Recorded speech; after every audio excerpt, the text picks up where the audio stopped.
Airlines rarely admit this openly, but what you wear can quietly ruin your journey long before you board the plane, and many travelers over 60 are never told an uncomfortable truth. Your clothing choices go beyond comfort and can lead to extra security checks, slow you down at checkpoints, and even make you stand out to both airport staff and other people watching.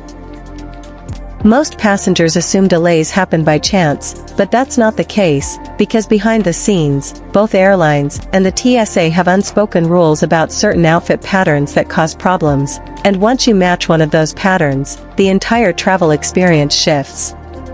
Today, we're revealing 10 outfit mistakes that can turn an otherwise smooth trip into a stressful and costly ordeal, starting with number 10, the luxury trap.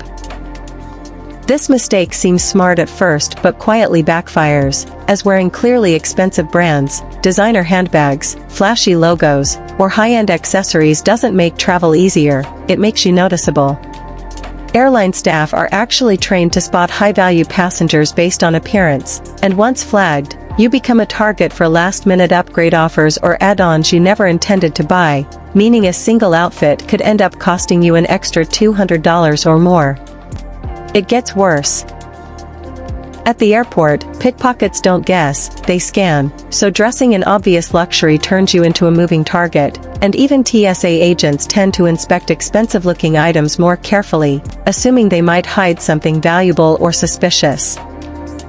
So what should you do instead? Travel in clean, high-quality basic clothing without loud branding, and keep any expensive items inside your carry-on where you can actually watch them, because airlines won't remind you that they are not responsible for things stolen from overhead bins, and once something is gone, it's gone for good. But if you think that's only about money, the next mistake can make you stand out before you even realize it and quietly increase your chances of getting pulled aside. Now, here's where things start getting uncomfortable, because this next mistake feels harmless but silently puts a spotlight on you the moment you walk into the airport. Number 9 is the attention magnet, bright, flashy clothing. It looks confident and feels expressive, but inside an airport, it makes you visible in the worst way. TSA agents are trained to scan crowds quickly, and what do their eyes lock onto first? Anything that stands out. That means if you're wearing neon colors, bold patterns, or anything that screams for attention, you're far more likely to be noticed, and once you're noticed, your chances of random additional screening go up, not because you did anything wrong, but because you're easier to pick. It's not random, it's visual profiling. Even airline staff use color cues to track passengers, and here's something most people never realize: passengers wearing bright colors are significantly more likely to be approached with upsells, seat changes, upgrades, and extra services, all overpriced. The smarter move is to blend in by sticking to darker neutral tones like navy, black, and gray. You'll still look sharp, but you won't stand out in a way that works against you, and if you like a bit of color, keep it removable, such as a scarf or a light accessory you can take off instantly if needed, because sometimes the smartest traveler is the one nobody remembers. But what comes next doesn't just affect how you're treated, it affects everyone around you for hours. Number 8 is the scent bomb, heavy perfume, strong fragrance, or full makeup. This is where comfort turns into conflict, because airlines don't advertise it, but strong scents are one of the fastest ways to create problems mid-flight. Inside a plane, air is recycled every 2 to 3 minutes, meaning your perfume isn't just yours anymore. It's shared with 150 people trapped in the same space, and if someone nearby has allergies, you could be asked to move, or in extreme cases, even removed from the flight. But there's another issue most people don't expect. Cabin air is extremely dry, often just 10 to 20% humidity, so that full face of makeup doesn't stay smooth, it dries out, cracks, and flakes, with nowhere to fix it comfortably. Airlines know this creates complaints, they just don't warn you. So what's the smarter approach? Keep it simple with light moisturizer containing SPF, minimal makeup, and no fragrance. If you really want to get ready, do it after landing, because the best stressed traveler isn't the one who smells the strongest, it's the one everyone around can comfortably ignore. And what I'm about to show you next has nothing to do with looks, but it can slow down an entire security line because of you. Up to this point, the mistakes have been subtle, annoying, costly, and uncomfortable, but now we step into the kind of mistakes that don't just affect you. They affect everyone around you, and sometimes they can cost you your flight. Number 7 is the metal detector nightmare: jewelry. Not the small, simple kind, but the complicated kind: bracelets you can't remove, necklaces with hidden clasps, rings stacked together, accessories that look harmless until you hit security. TSA agents can spot these from a distance, and when they do, they already know what's coming: delays. Here's what most travelers don't realize. Some jewelry turns a 10-second scan into a 10 to 15-minute problem. Screw-on bracelets can hold up an entire line, and tangled chains leave you stuck untangling them under pressure with people waiting behind you. Yes, people have missed flights over this. Even former TSA agents admit that certain types of jewelry make them groan because they know it's going to slow everything down. But here's the part they don't advertise: you're allowed to ask questions. If you ask directly, "Are there any jewelry restrictions for security?" they are required to answer you. Most people never ask, so they learn the hard way. So what should you do instead? Keep it minimal and removable. Choose magnetic clasps and simple pieces, nothing that traps you in a stressful situation at the worst possible moment, because at airport security, speed matters more than style. And what comes next? This mistake doesn't just slow you down, it traps you. Number 6 is the bathroom disaster: jumpsuits and one-piece outfits. They look sleek, put together, and effortless, until you need the bathroom at 36,000 feet. Airplane lavatories are tiny, with only about 24 inches of usable space, and now imagine trying to manage a full-body outfit during turbulence. Flight attendants have seen it all: passengers struggling, losing balance, taking too long, and even having accidents simply because the outfit couldn't be handled quickly. Here's something rarely talked about. Passengers wearing complicated outfits often avoid going to the bathroom entirely, which means discomfort builds up and the flight becomes miserable. From the airline's perspective, fewer bathroom visits mean fewer interruptions, so they never warn you. But the risk is real. In rough air, even a simple movement becomes difficult, so combine that with an outfit you have to completely remove just to use the restroom, and it's a disaster waiting to happen. And if you need help, flight attendants are not required to assist you with clothing. So what's the smarter move? Wear separates. A matching set can look just as good but gives you control, speed, and safety. Here's a simple test most travelers never try. If you can't manage your outfit easily in your own bathroom with your eyes closed, don't wear it on a plane, because what's coming next isn't about inconvenience anymore. This one can seriously affect your health. Now we move from inconvenience to real danger, as these next 2 mistakes don't just make your flight uncomfortable but can quietly put your body under stress, especially at altitude. Number 5 is the circulation killer. Tight jeans, restrictive clothing, anything that hugs your body too hard. On the ground, it feels fine, but in the air, it becomes a problem. When you sit still for hours, especially in tight clothing, blood flow slows down dramatically. Studies show it can drop by up to 40%, and for older travelers, that creates the perfect conditions for something far more serious: blood clots and deep vein thrombosis, a risk most people underestimate until it's too late. Now add cabin pressure to the equation. At cruising altitude, your body expands slightly, so that snug waistband tightens. What felt comfortable at the gate can start to feel like a constant squeeze at 35,000 feet. In extreme situations, crews have had to deal with passengers wearing clothing so tight it had to be cut off during medical emergencies. Airlines know this risk exists, but they just don't emphasize it. So what should you do? Give your body space and choose clothing with at least a couple inches of flexibility. Choose materials that stretch and waistbands that don't restrict, and if you want one simple upgrade that makes a real difference, wear compression socks. They're not provided or promoted, but they help maintain blood flow and significantly reduce risk. Even your seat choice matters. Aisle seats make it easier to move, and movement alone can lower risk by around 30%. Because what most people don't realize is that the danger isn't dramatic, it's silent. And what comes next is the opposite problem but just as risky. Number 4 is the hypothermia trap: shorts, light clothing, and no layers.